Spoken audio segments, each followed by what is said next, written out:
your latest book, this Lost and Found.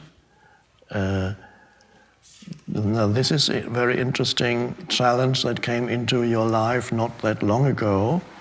The challenge was mercifully provided by one of your, or perhaps your most important spiritual teacher, whose name is Bhagavan Bernie Madoff.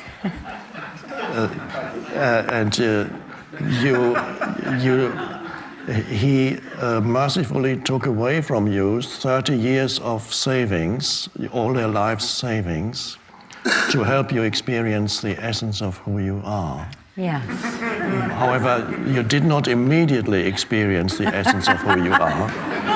I'd say that was an understatement. And you describe it in the book, how it starts, and that's wonderful. I believe it's chapter 1 or 2, beginning, the incredible amount of the reaction and the fear that comes when you lose all your life's savings.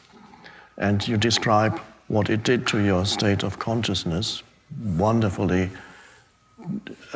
explained and illustrated. I don't know if you want to talk briefly about it. And, sure. And then something happened. Yes. For those few of you who might not know who Bernie Madoff is, he ran a Ponzi scheme and actually all over the world and ended up stealing $65 billion of people's money. And as my husband is very fond of saying when he tells the stories, and not all of it is mine. So we did have our life savings in there, and we got a phone call, or I got a phone call one day. My husband was away. We believed it was very safe. A friend of ours was friends with Bernie Madoff, whose father was friends with Bernie Madoff, and anybody could put, in our particular fund, anybody could put anywhere from $600 or $1,000 to whatever amount you had in this fund. And we just kept on putting all of our money in there because our friend had been in it for 30 years. And also, as my husband says, that you start believing in gravity when every time you throw a ball up in the air, it comes down every time for 30 years. So we absolutely believed it was safe. And then it wasn't. And then we got the phone call saying it was gone. And I was shocked and in terror, I think. First I was shocked and then hysterical. And then in terror, and then I called a couple of very dear friends and teachers who I would say, we've lost all our money, and this was very soon after the phone call, and two of them said to me, you've lost your money, but nothing of any value is gone. And I said in that moment to both of them, now is not the time to be spiritual.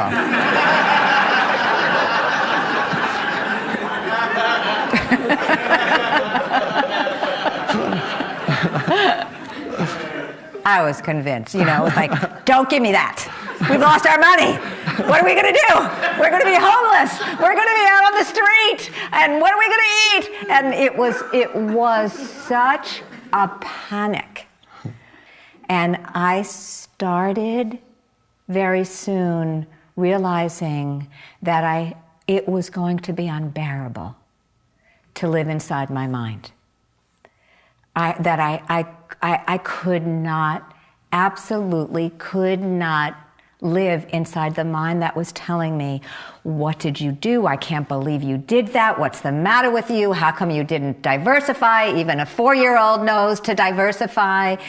And I started blaming, of course, everybody.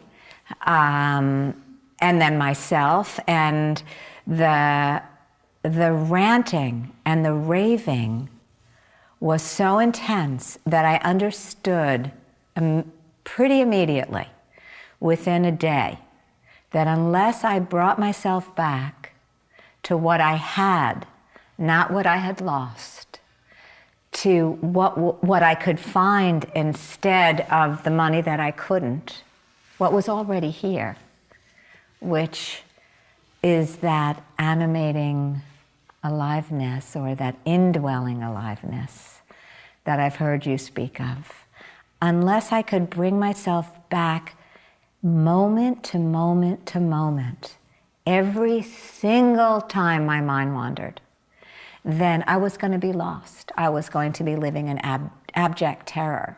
When I wrote Lost and Found, and when I traveled around and went on tour about it, I found that talking about money was very difficult, not for me at that point, because I became so interested in money after this that I would talk to people in the grocery store. So, what do you think about money? And tell me about your relationship with money, and how much money do you make? And do you and your spouse talk about? I just became fascinated with it, and like I became fascinated with food, as a point of departure, so to speak, or as a doorway into what we believe about scarcity and deprivation and what we're allowed to have and be. And when I first started talking about food, which was in 1978, people didn't want to talk to me, except for those people who were willing to talk to me. With the rollers in my hair, they were willing to talk to me, but most people, when I would say, it's not about willpower, and it's not about force and deprivation, it's about using it as a doorway into who you are, really. There was a, no, it's about willpower and it's about calories. And with money, I found that I was almost had turned back the clock 30 years, and so that it was a similar, no, I'm not talking about money. Sort of like with me, there's spirituality and then there's money. So I'm wondering what you think about that, just in terms of why money is such a difficult subject, really, to bring. Why people are more willing to talk about their sex lives, and in great detail, mind you, and what they've eaten and not eaten, and binged and not beaten, including things like stealing food and all of that, rather than talk about money.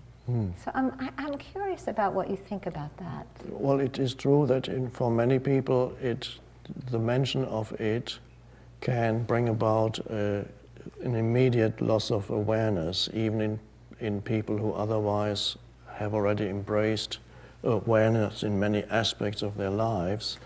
And still there remains that there's a fear that coagulates around that money idea, and that's the fear, I would say, of survival. And there is also an egoic trait that's one of the most essential traits of the ego, not enough. Not enough is one of the most deep-seated ego traits. Every ego has that. And for many people, the not enough refers to money. It could refer to many other things, not enough food, not enough whatever. The ego is never feels it has enough. And that particularly manifests in the area of money, because money can buy, is neutral, but it can become anything in the world of form almost. And so it triggers the insufficiency, the feeling of not enough of the ego. Spirituality is fine, and then there's money. Yes. And also that awakening, so to speak, becoming fully alive to the aliveness was not possible for me in this lifetime. That's what I believed. Yes. I believed I could work at it, that I would always be sort of like a little busy beaver. I would be working at it and efforting at it, and I would be meditating, and even though I didn't really like meditating very much, I still wanted to be a good spiritual student. And so I'd keep on trying and trying, but that it wasn't, even though intellectually I heard, yes, of course, it's your true nature, I still believed, well, maybe it's not my true nature. maybe it's everybody else's true nature, but it's not true nature because it's not really mine. And I think it took this to experience that aliveness, that indwelling aliveness is, if I'm not aware of it, it's just a bat of an eyelash away. And that it is possible for every human being. I always feel like if it's possible for me, it's possible for anybody. Because I feel like I've just about been as crazy as any of the people I've met who have come to my retreats and workshops for 30 years I've done it all. And so I feel like, okay then. All right then. What Eckhart has been saying is true. It's not just a line. It doesn't just sound pretty. It's true. Because here it is, in this moment, with no money, not a penny. Here it is. Yes, I experience that on the park bench often, the intense happiness of simply the joy of being in that moment, where the mind, if it had come in, and occasionally it did, just briefly, it said, "What are you doing? And shouldn't you be looking for some work or do something?" But the thought didn't have any force behind it anymore. Right. So I don't know, it didn't come.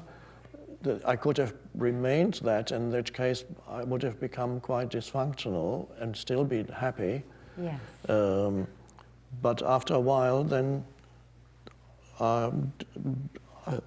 doing happened again. I was able to do and initiate things and respond to whatever the present moment brought, and then I became a normal person again, at least on the surface, on the outside. Right. Yeah.